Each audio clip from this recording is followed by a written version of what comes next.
All right, welcome back to the Any Given Day podcast. I'm here today with Mauri DiMeo. I try to come up with like not a fun fact, but something unique about each guest, which I know is going to get harder and harder as we go. I think this is episode 12. So I think right now your kind of claim to fame among everything else that you're going to share is that you are the freshest in transition from service because you just got out. Remind me. Just under a year ago, so May 25. Nice. How are you liking the civilian world? The lack of consistency is challenging at times, but the freedom to pick when I work and when I don't is also really nice, especially with the way I've set up the career I've shifted into, or the space I've shifted into. So I've been joking. I have a 6-month-old now, and I've been joking that I'm an unemployed stay-at-home dad by choice. Nice. Yeah, well, I was going to say you're literally doing the dad life at this exact moment, even though people can't see it. Yeah, he might pop up on the screen while we're talking. Depends on how much he lets me get away with. To say it depends how much he tolerates us leading the show. I think he's already ready to take over. He's already had his hands on the microphone. Yep. So, dude, not to do this in reverse, but I feel like I got to bring it up so I don't forget. You have, without a doubt, the best background, or at least the background that is truest to who you are of any podcast I've seen, which connects then to the fact that you have your own podcast. If you don't mind kicking it off and tell us a little bit about that. Yeah, so let's see. 3 years ago, something like that, I started a Instagram page called Tactical Alpinism. And I've been trying to make some things work because I knew I was going to get out at some point. I just didn't know exactly when or how, and I wanted to have something set up for when I transitioned out. So initially I did some like mental coaching and then some coaching for climbing, and those were all under like different names, and working with different people, helped some people with some goals that they had, both physically and in work as well. But none of it really like landed very specifically. It's really because I'm really good at trying to do all the things all the time instead of being specific about what I do. And then I actually posted in a Facebook group that I moderate that called Alpinism for Beginners, and was like, hey, who'd be interested in a navigation for the mountains webinar or class from the perspective of somebody that's in the military but also mountain guides? And I got 200 DMs from that. Holy and so cow. I was like, oh, like there's something here. And so that turned into a webinar and an online course that I'm 80% completely with and still haven't launched, despite it being a few years, because perfectionism is one of my big crutches, or one of the reasons I stall out on things, because I want to do it well, and then I don't put the time to doing it well enough to my standard. You're also out there being about it is part of it, right? So it's hard to be in front of a computer and complete a course and details and the gnat's ass and all that good stuff when you're also literally out in the mountains teaching people.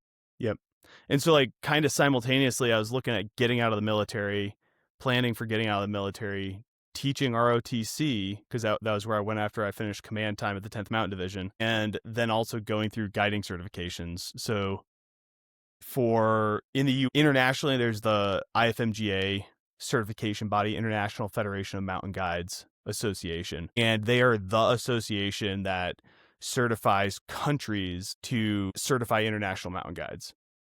That certification is required to guide in the Alps. In the United States, there's no legislation or anything that is required to call yourself a guide. But in the Alps, it's essentially it is a license. Not essentially, it is. And so if you don't have one, it's a really serious offense to call yourself a mountain guide in the Alps.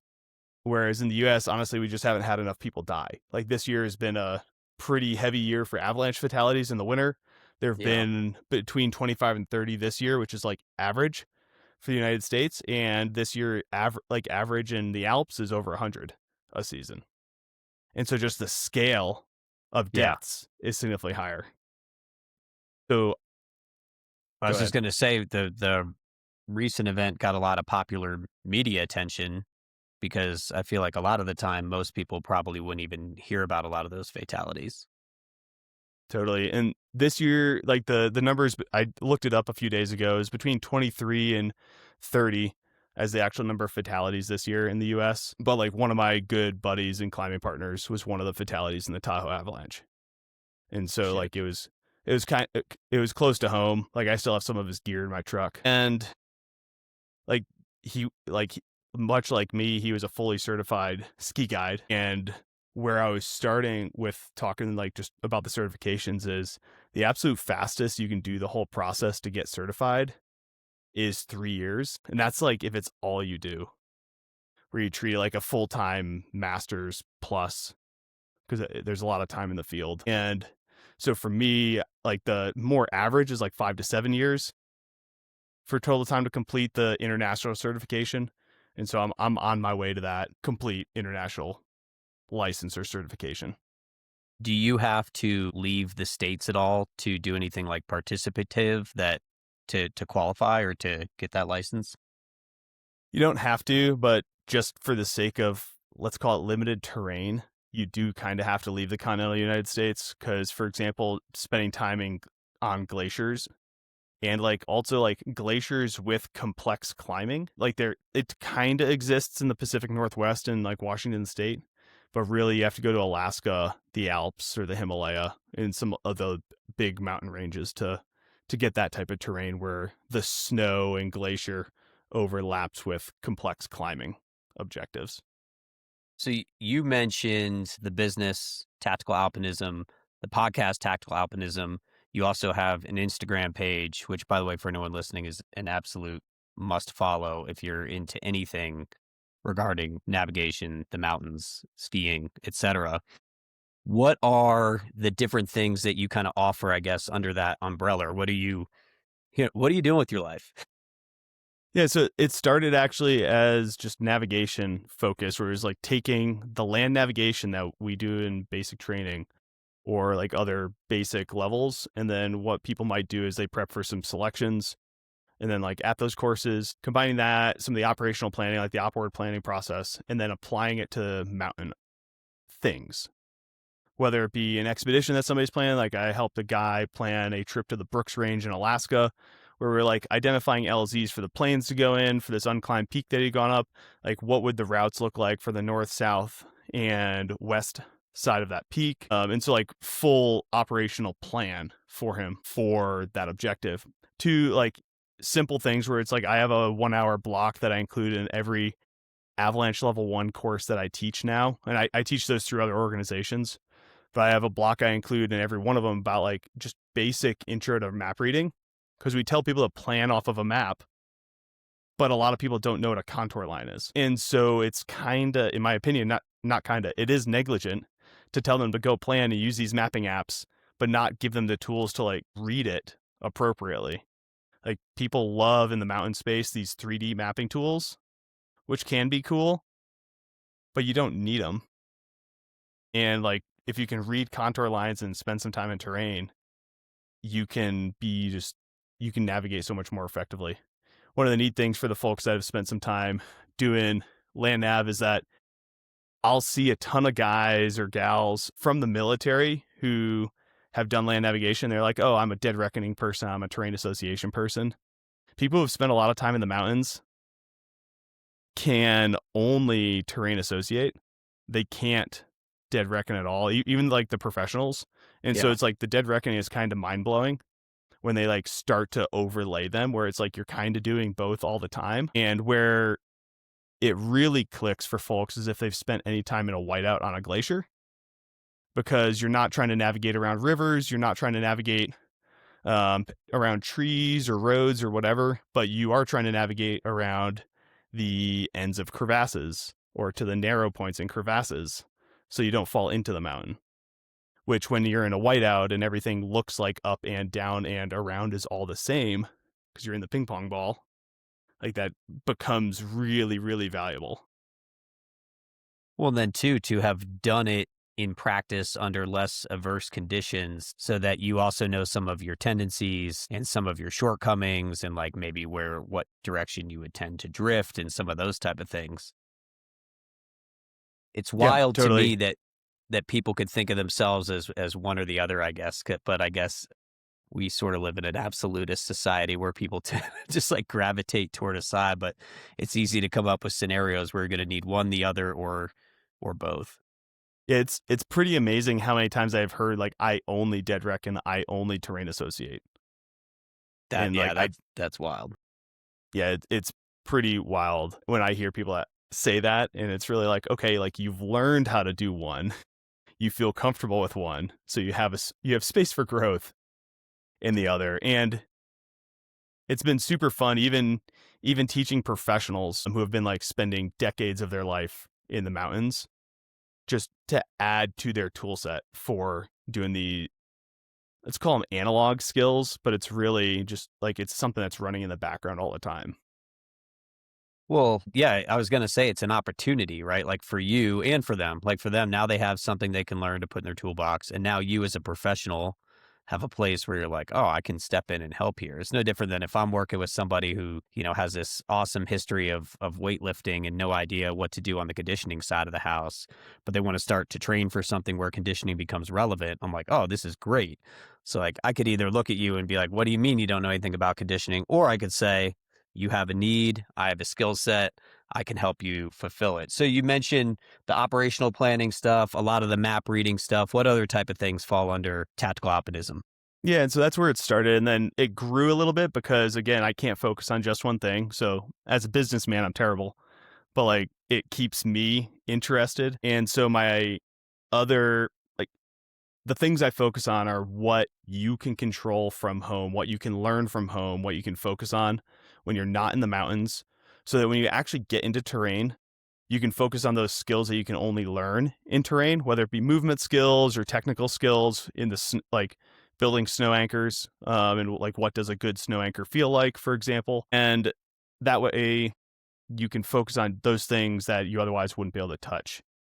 And so what that looks like for me is the other space I focus on is mountain fitness and uphill fitness. And so I do one-to-one coaching for that, where I will teach guys or train guys rather before they come out. And then when they come out and do a guiding day with me, we don't have to worry about their fitness. Maybe it is a little bit of an intentional training day to like show them a way to do some of the training, but more it's technically focused. So we'll go for an objective that's filling in a gap that they can't hit when they are in a terrain starved or terrain limited location. Like they're folks from Mississippi, or name your military post that doesn't have a much technical terrain or vertical relief or snow. And those folks have very limited time off. And so when they can handle the fitness and they can handle some of the skills that you can learn remotely, like navigation, and not needing to learn those while we're in terrain, then they can focus on the skills they can only touch when they're in that terrain. And so that's sort of like the ecosystem, as it were. That's awesome. And then are you doing those as when you're doing in-person stuff, I'm assuming as groups most of the time? Mostly one-to-one, just because a lot Wow. of guiding is low ratio. Like the max ratio you go to in guiding is 5 or 6 to 1 when you're out. And the more technical the terrain gets, the lower the ratio goes until it gets to 1-to-1 or 2-to-1 when you're in more complex terrain. So like a lot of that ends up being like more 1-to-1, 2-to-1. Man, the student in me really appreciates that, because I could imagine if I got, into the backcountry and I'm with you and then we're going over stuff like out of a book and we're not touching the terrain and we're not interacting with the environment. It's almost like the version of like, this could have been an email. It's like, hey, we could have worked on this before. And so I love that, front loading the fitness, front loading the skills that you could do independent of being in the environment. And then you can actually focus on the hands-on stuff when you're in the hands-on world. Totally. And there's just like so many things where it's like, I am a terrible learner when I only read a book or listen. Like I love listening to podcasts. I love listening to audiobooks, and like I pick things up, but it's like, oh, now I get it. That only happens when I go out into terrain. And an example of that is I don't know, a decade and a half ago, I took my first avalanche level 1 class, which is like avalanche level 1 is like the baseline expectation if you're going to go into the backcountry and interact with avalanche terrain at a minimum, so you can avoid avalanche terrain, and ideally so you can interact with it intelligently if you choose to, because once you get into avalanche terrain, like that's where the fun skiing is also. And for me, I left and I was like on top of Mount Stupid on the Dunning-Kruger curve. Where I was like, I know this, I got it, I just learned it. Obviously, I'm an expert. And then I went out to ski in a zone in Guanella Pass, not too far from you, like an hour and a half from you on the south side of Mount Evans, now Mount Blue Sky. Skied it, dug in the snow, was like, oh, this looks a little scary. And then decided not to actually ski that slope. I'd walked up it. Next day, came back and the whole face, over a mile wide, had avalanched on its own naturally. Meaning it was like, one, it was scary and it was sensitive, but the spot that I had dubbed a quote unquote safe zone, based on what I thought I knew, had also avalanched. And so it was like, oh, like I actually got that feedback that I had made a bad decision, which is not something you commonly get in the mountains. And that's just one example of where like I thought I knew the thing and needed time and terrain, ideally with somebody more experienced than me, to point it out. So did that then prompt you to seek out somebody more experienced to level up your game? Yeah, totally. And when I got to Tahoe, where I'm living now, or Reno, Tahoe, I sought out the most competent up-hearing guiding service in the area to go work with and learn from. And and this is like almost a decade later. But like part of my reason for seeking them out was I just wanted to continue my education and learning, because I'd been away from snow for a while, with having spent a stint at Fort Bragg and then at Fort Drum, and hadn't been in the backcountry a ton since I had done like some of that early skiing and backcountry skiing. And so I really wanted to learn from those folks. And one of the first things was like, they were like, hey, like we'll pay you guys a little bit of money to go dig some pits and put an observation on the local avalanche center site. And so I went and dug a pit. I was like, hey, this is a 35-degree slope. Looks scary. And then my boss pulled me aside, or my mentor pulled me aside. He was like, hey, dumbass, like you dug on a big enough slope to avalanche with a problem to avalanche. Like you dug your own grave in the snow. He was like, please don't do that. So like things like that, where it's like the unconscious incompetence, whereas like I thought I was doing the right things, but like there were just things I had forgotten. There were things I didn't remember, and I needed somebody to pull the reins, because I'm definitely one of those people who will lean into doing the thing before I have the expertise that I should have to go do it.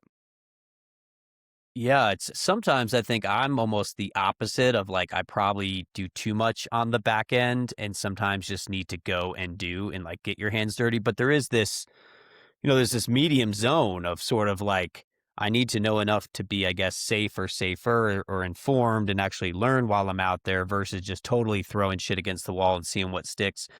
Speaking of which, you had a post recently, or a story, and I think it was you backcountry skiing, and you had mentioned something about like, hey, it's risky, but kind of this is why I do it. Like, look at the beauty here. And that was part of what, in that moment, I was like, all right, I've already taken too long to invite Mauri to come on. And part of it is because you're not avoiding risk, but you're also not being ignorant to it. You're interacting with it in an informed way. So I guess if you could kind of tell maybe your perspective of like your relationship with risk and why and what that means to you. Totally. Yeah. First, there's two things there. One is that like safer, and safety, now in the way that I look at the backcountry and the mountains, those are not words that belong in the mountains, because you are inherently exposing, or I am inherently exposing myself to risk. I could stay home, sit on my computer, do whatever that normal people do that is not going into the mountains. Or I can do the training I do, enjoy the shit out of going for runs in thunderstorms, and like go out into the mountains and like have those experiences solo, with partners, whatever. And when I have one of those experiences or outings where it is challenging, to where it's like it could be scary, it could be physically challenging, where I went beyond my current capacity, or like realized a capacity that I otherwise didn't know I had.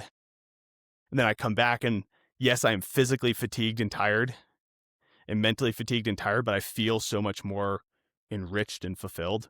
Like, for example, first time I went out to this one climbing zone called the Incredible Hulk here in the Sierra. It's like a 3-hour approach, 1,200 feet of climbing once you're to the climb, but like 3,000 feet of approaching elevation gain wise.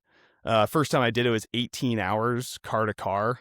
For those that know rock climbing grades, the easiest climb on this thing is 510B, and that's like 12 to 14 pitches worth of climbing, a pitch being a full length of rope. It takes an average of an hour or so to do a pitch.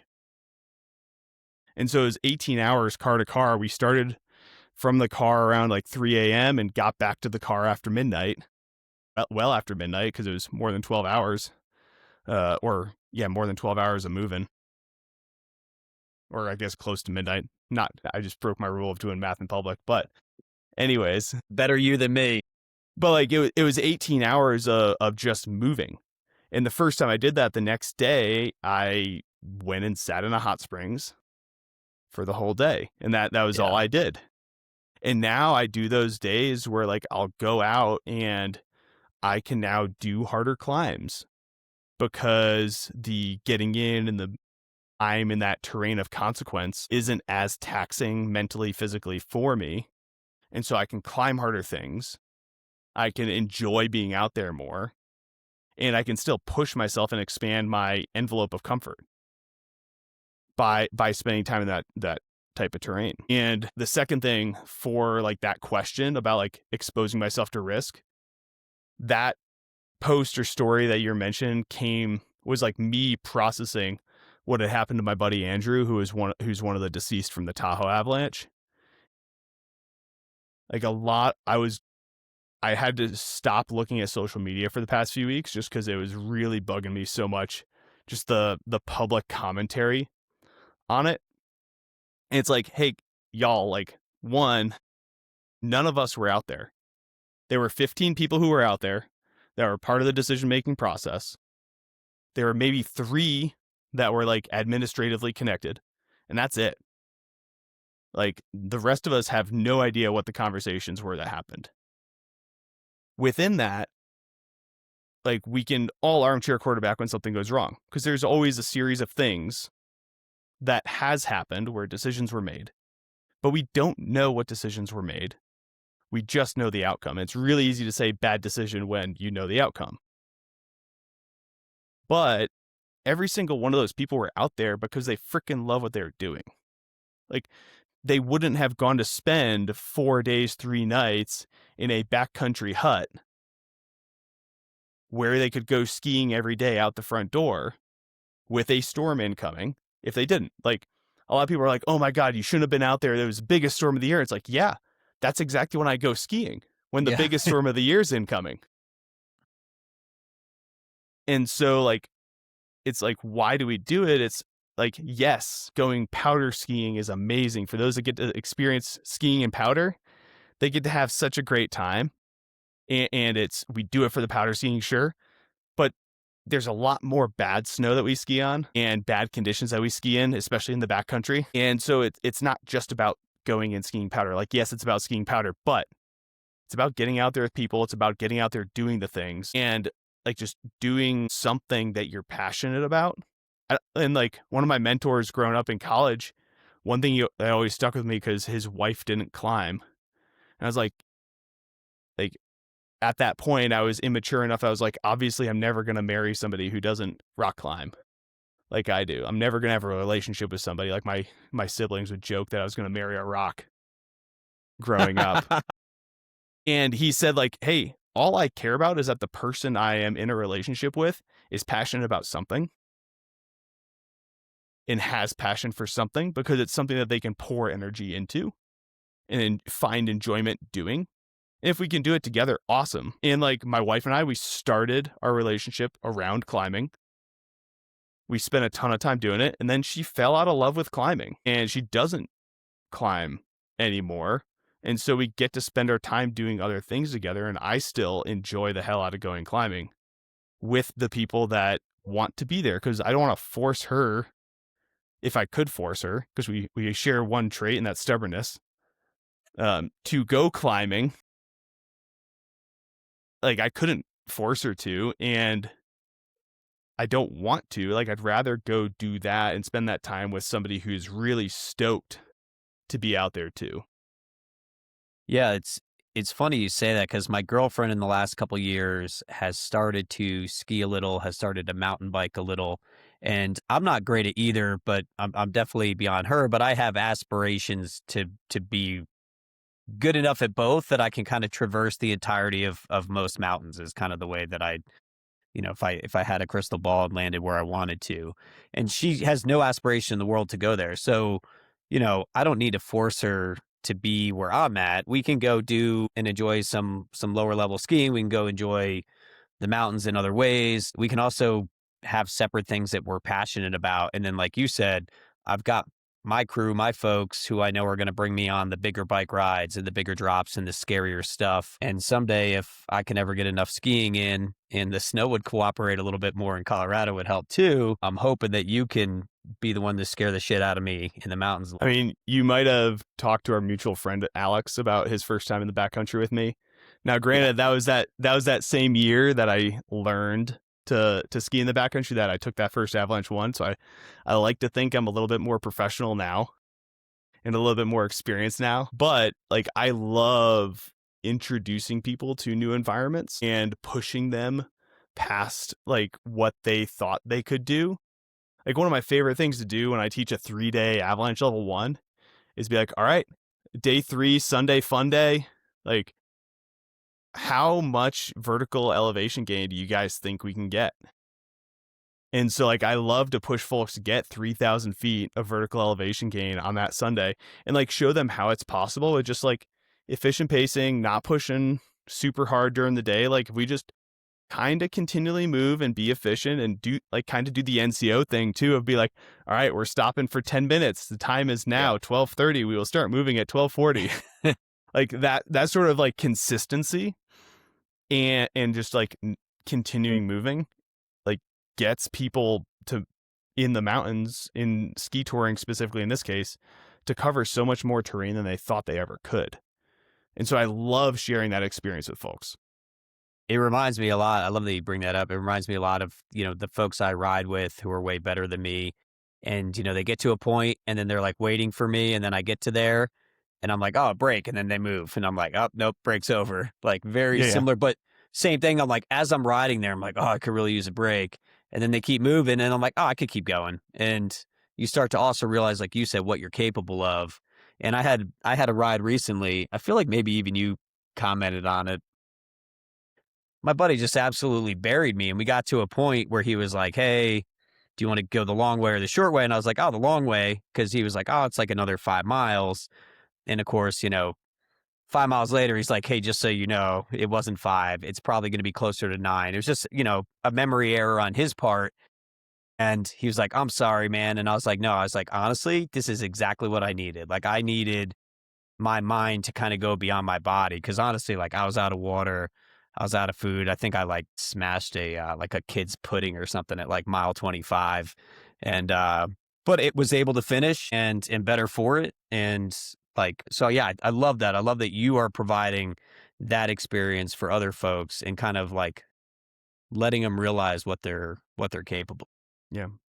And like, when I was younger in this space, I would look at like a hard rock climb or a hard ski descent for me and be like, oh, like, let's take the new person out and go do that together. And that now that I have become a mountain guide and do this professionally, I realize like that is not professional, because my job in a lot of ways is to take people, like, to have the experience and the capacity that I can take people past where they are comfortable and beyond their margins, but we're still well within my margins, instead of pushing the envelope.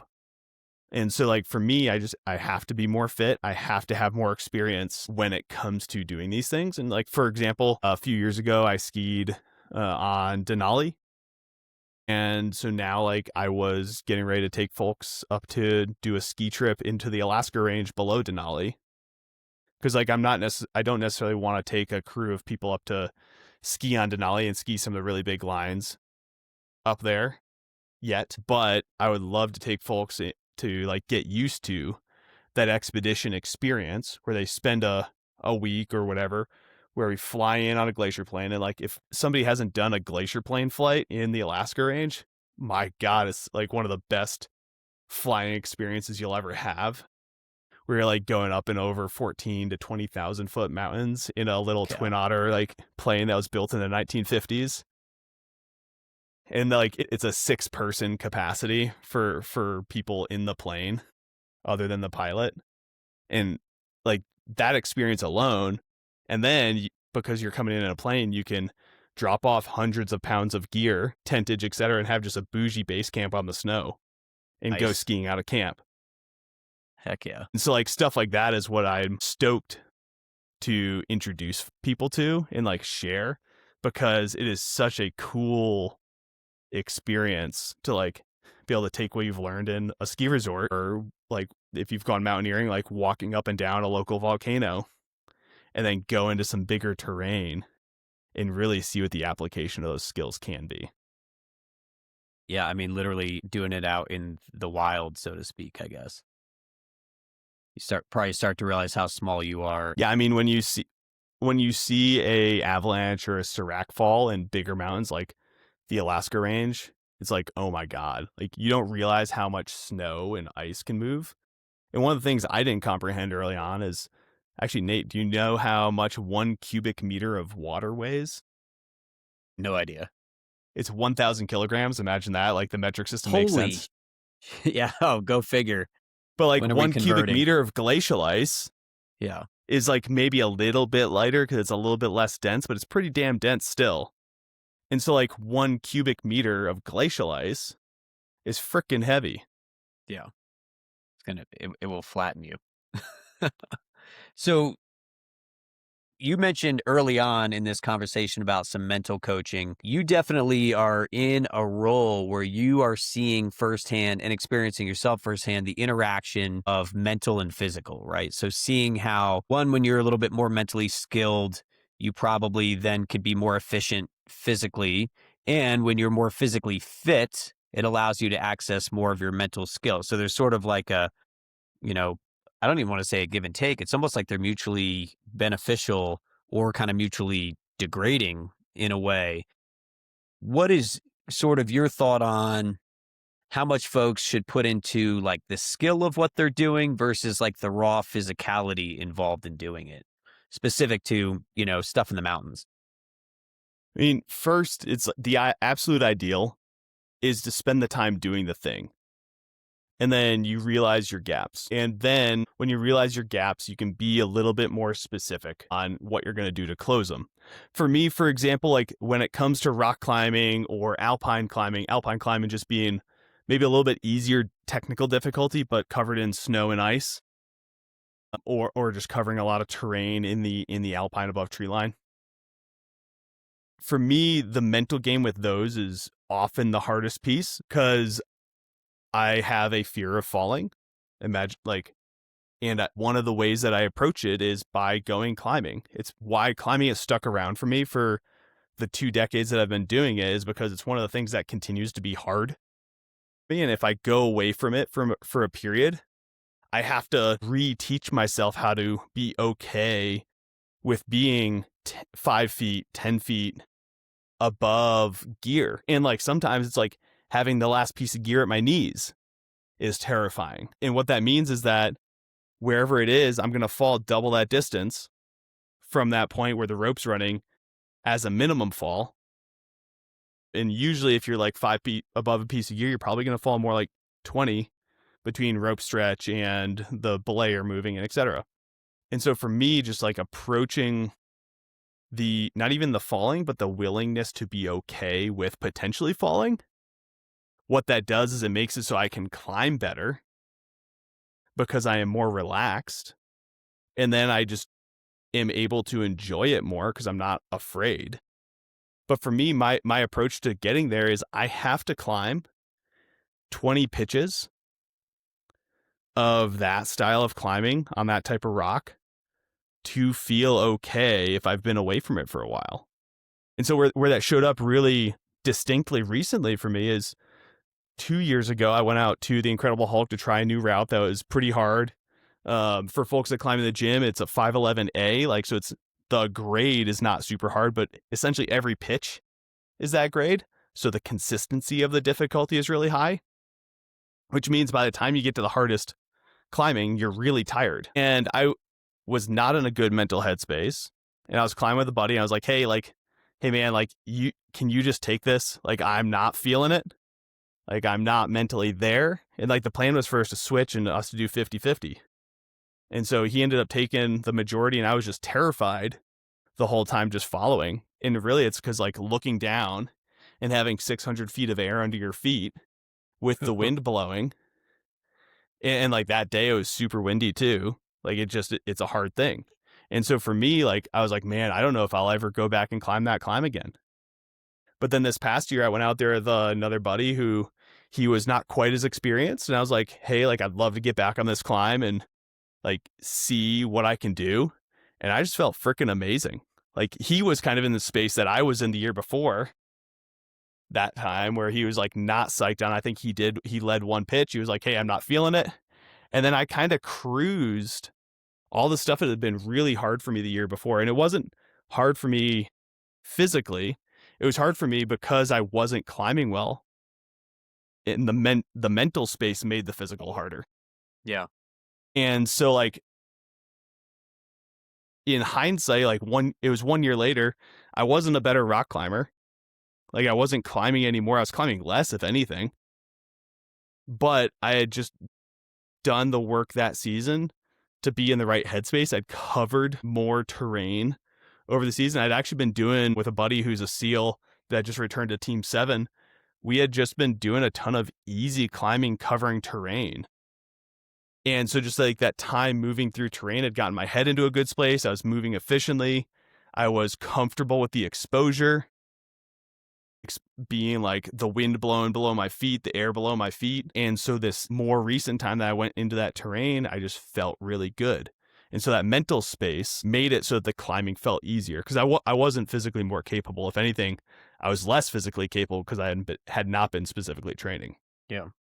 I think that, what are your thoughts on it? It sounds almost like the frequency, and this is how I feel, I guess, for my riding too. Like, the frequency can kind of reign supreme, even like you said, when you haven't been doing as hard a training, just because the familiarity with like even all of the, what is the word I'm looking for? All of the things, like the routine that goes into even like the preparation, and even the feeling of like when I take my bike down off of the wall, if I've been doing it every day, like even that, I have a different feeling, like almost in my soul, than I do if it's like been a few weeks. And I'm like, right, like it's just a different feeling in your gut, almost like doing something more often, almost like desensitizes you a little bit to some of the risk involved. Yeah, for me, like, I have this, I guess you could call it a story almost, where it's like, I don't like consistency. I need uniqueness. And I told my wife, like, one time, she was like, hey, why don't you say I love you? Like, as much as I would like you to. And I was like, because it makes it less unique. It makes it less meaningful for me to just say it all the time. And kind of same thing comes into the way I approach training and doing this stuff. And when I'm doing it well, I'm not worried about the uniqueness. I am being consistent with doing the thing, even if it's 5 minutes. Like today, I haven't been lifting in a while because I've been doing a lot of stuff out in the field. And so today I was just like, you know what, like, let's get back into a routine. And so I did like 3 rounds of some lunges and back squats with, I think that's like 85 pounds on the bar, and like no more than 10 reps. And it was just to get back into the routine of moving and get back to being consistent, even though like my body was like, hey, can we sleep on the couch? And like part of that was also like, I've been off of training for 2 weeks since I came out of the field because I was sick, and then I got food poisoning. And so like I just needed to get back to some sort of movement. And it's when I feel best, it's when I've been doing the thing consistently. Like, for example, when my fingers feel healthy for climbing, it's because I've been like, for 5 minutes in the morning, I will go and just use this little like block that I have that I hold. I throw like 35 pounds on it and just hang some weight off my fingers. And they feel healthy doing that instead of me trying to go climb hard at the gym or outside, where like I'm putting a lot more load through the fingers, but it's a lot less efficient. And so that consistency where it's like I can do it 5 minutes every day during the week or I can like try to carve out time with a newborn at home to go spend a few hours at the gym, which is not going to happen. When we're talking big mountain objectives, like the time in terrain and the time doing things is absolutely king. Like the hours of aerobic training, and you can't get away from that. But for those intermediate periods where like maybe you can't do it as much, then the little bits of consistency that I can keep in make it so I don't have as much of a ramp up when I get back to doing the thing. And for me, when I can keep that consistency over time, especially in those intermediate periods when I'm not as motivated, say, or it doesn't make as much sense, it makes it operate so much better, makes me operate so much better when I return to doing the thing full bore. I think a lot of people overlook the importance of that middle ground of like doing enough to keep something alive and sustain it.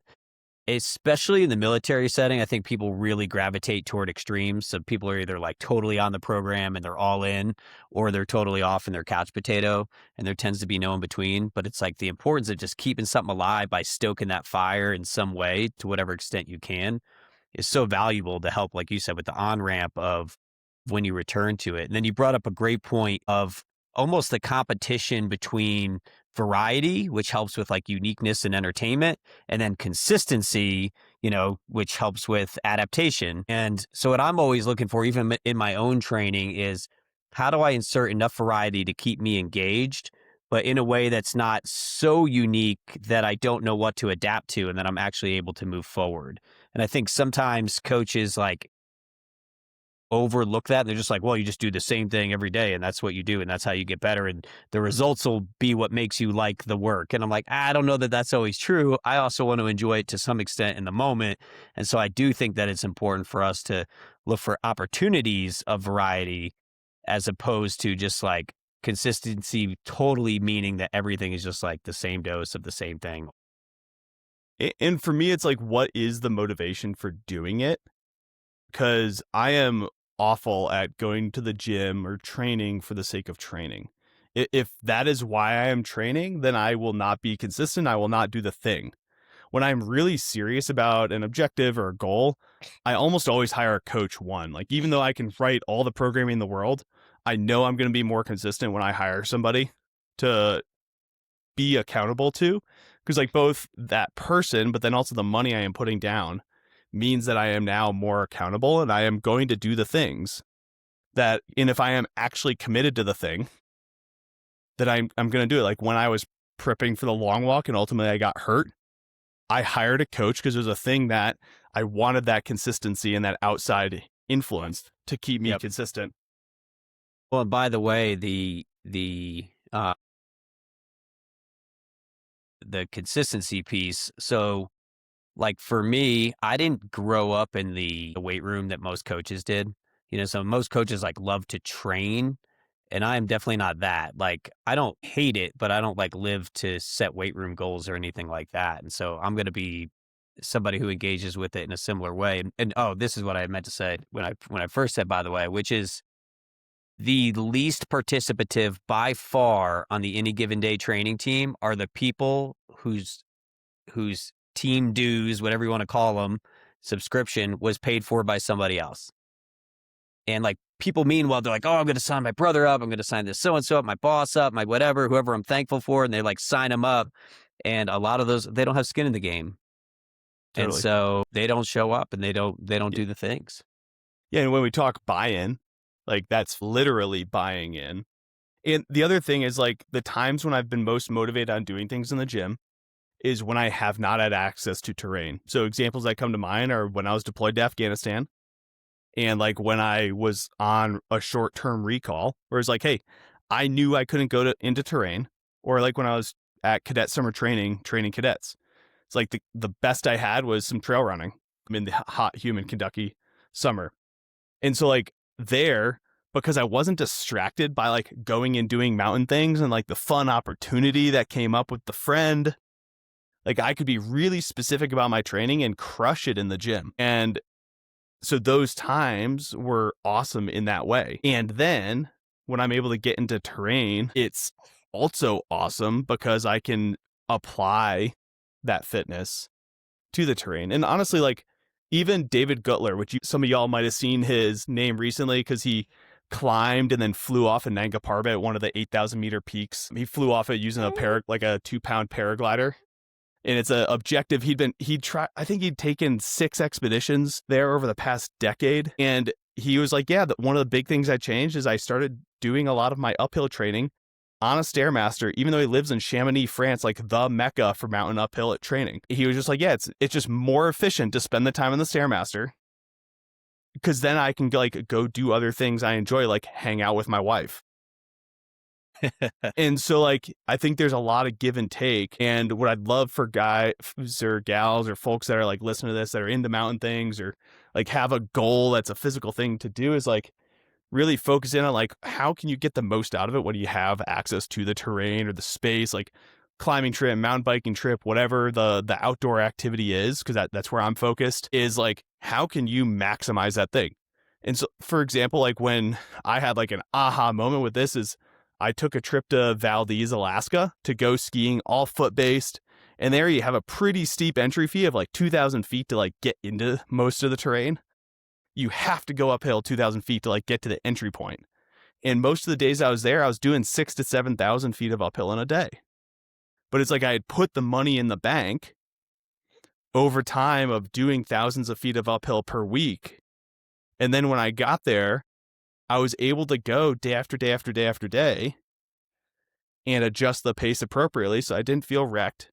And I was able to get that skiing in and ski well and have fun. And so it's like, how can you put the money in the bank so when you do have access to the terrain, you can go get after it? And it's hard. I think it brings up a good point because I think a lot of guys, post-service especially, I see this, they remember some of their feats, some of the exceptions that they were able to still overcome, still succeed in, excel in even at times. And I think a lot of them forget the preparation or the work that they did kind of week in and week out and the relentlessness of that work and how that set them up to be successful at whatever that exceptional pursuit was. And then they get out and they don't do the preparation and they don't do the things and they become less, physically capable, less physically active. And then something comes up where they're like, oh, I'm going to go do that thing. And then they're like, oh, I can't do it like I used to. I'm old or I'm broken or I'm insert excuse here, as opposed to kind of saying, well, maybe I'm just ill prepared. Yeah. Like and I had a buddy call me out on this a little bit ago. It's like, once you start saying you're old or you're feeling old, you make it more true. And so stop saying that shit, one. Yeah. Yeah. And like, I still do it. And like that buddy called me out and it was like, oh yeah. Like I used to say that sort of thing to people before. And the other piece is like you were 10 years, 20 years younger when you did that thing. So it's like, you do need to be more deliberate now with getting to doing that same thing or a similar thing or another hard thing now. And so put those steps in place so that you can be deliberate. My dad worked in Grand Teton National Park, like clearing Jenny Lake Campground in the 60s as part of the Civilian Conservation Corps as like a teenager, early 20s, like post-Vietnam era, I think. And then he hadn't been back in decades. And he's in his 70s now. And so I put together a training program for him. It was like, hey, like, let's go to Grand Teton. Let's go for some walks. And his quote unquote training days were my rest days. And then his rest days were my training days when we were there. And this is like in air quotes because like we were just having fun. And so like when he needed a rest day, he'd drive down to Jackson and I would go run the Grand Teton. And then when I needed a rest day, we'd go for a hike for like 2 miles during the day. And he followed the entire training plan and he did it for 3 months leading up to him going. And mostly it was like, go for a 30-minute walk with the dogs. Like every day. And then like the big days were build up to going for a 90-minute walk with the dogs with a 20-pound backpack and your hiking boots on. Well, and no doubt, like such a better experience because he did that in preparation for it. that's part of it too. Just how much more it is funny. I've done the ski to sea a couple times. I don't know if you've Hmm. ever done that up in Bellingham, and it's an awesome event. And I've just done it in a team, and like we rent out a big house and make a weekend of it, and it's fun. And I've always done the canoe event, which I've never been in a canoe except for the 2 times that I did a ski to sea. And it's really cool to just go and kind of show up and just kind of like, one, be fit enough, and 2, kind of mentally tough enough, I guess, that you just knock it out, even though it is grueling. But every time I go, man, next year, like I should prepare for this because then if I prepare it, I would actually like enjoy it so much more versus just survive it. Or you'd go harder and it'd be just as much survival. You're actually probably bringing up the truth of it, is because it's just like when you work out and it's like, I thought this would get easier. And it's like, well, you're just working harder, but performing more. So yeah, I think you bring up a good point. In fact, there's a post about mental toughness related to that I keep planning on recording. And speaking of being a bad businessman, like I have not been doing it, but we went into this talk in reverse, which means we kind of skipped some of like time and service and prep for it, but we're already pushing time, and you've given so much awesome content. There's no reason for me to lean on you for more. And for anyone who's not watching, Mauri is literally dad right now and been holding his son for the last, I don't know, 30 or so minutes, who, by the way, is a rock star. He's like quiet and chill, just taking it all in. Trying to steal the mic. Yes, try to take the mic, but you can't blame him. So the last question I'll ask you is kind of the last one that I ask every guest, which is just, I know you're kind of new to veteran life, but what would be your advice to other folks who are either whether they've been out for 30 years, whether they're getting out tomorrow, a year ago, whatever it is, but what's this kind of the one piece based on your experiences that you would advise other veterans? Yeah, one thing I hated when I was in service is like the boss who would tell you to go do the thing that here's the next thing you should do, because this is exactly what I did. And so like I'm gonna like try to avoid that a little bit, but the thing I'd recommend is like go find the thing that you've been avoiding doing, you haven't been able to do, and whether you have a bunch of kids or like life has taken a spin so you don't have the money for it or whatever, like put that thing down on paper, find a mentor to get you there, and start taking the steps. Like if it's a 5-year goal, a 10-year goal, whatever, like write it down, start taking the steps, go do the thing, and like surround yourself with the people to help you get there. And that's one of the things that like I've really been leaning into. I haven't been publicizing it a ton because it's the first year that I'm doing it, but the 10th Mountain Foundation gave me a pretty significant grant to provide mountain mentorship to folks that are interested in getting into mountain guiding. And so if folks here like that are listening have an interest in mountain guiding, then like hit me up. I can either connect you with people or provide mentorship in that space myself, around alpine climbing, rock climbing, backcountry skiing, avalanche education. Like all those things fall within my scope now, and like that's one thing I love to do and like share with other folks. And so like I can provide that, but if you don't, then like find the person or a person that is open to saying yes, and you'll probably get a dozen no's before you get a yes from somebody. I've had plenty of people that I've messaged, DM'd, or whatever, been like, hey, like, are you willing to come on the podcast? Or, hey, can I like come skiing with you when I'm in town? They're like, yeah, no, don't bother. Not feeling it. Whatever, like whatever the reason is. Yeah. And so you'll get a ton of no's, but it only takes one yes. And so like find those people to go start doing the things. Yeah, it's kind of the worst they can say is no. I love the idea of find something, put it on paper, start to take steps toward it, find a mentor, surround yourself with the right people that are going to help you get there. I think that's phenomenal advice. In some ways, I almost feel like you're talking to me, whether you know you're talking to me or not. So I even appreciate it. And we'll probably throw some on paper here soon. Mauri, really appreciate your time tonight, especially since you're doing double duty. Thank you for coming on. Thank you for sharing your story.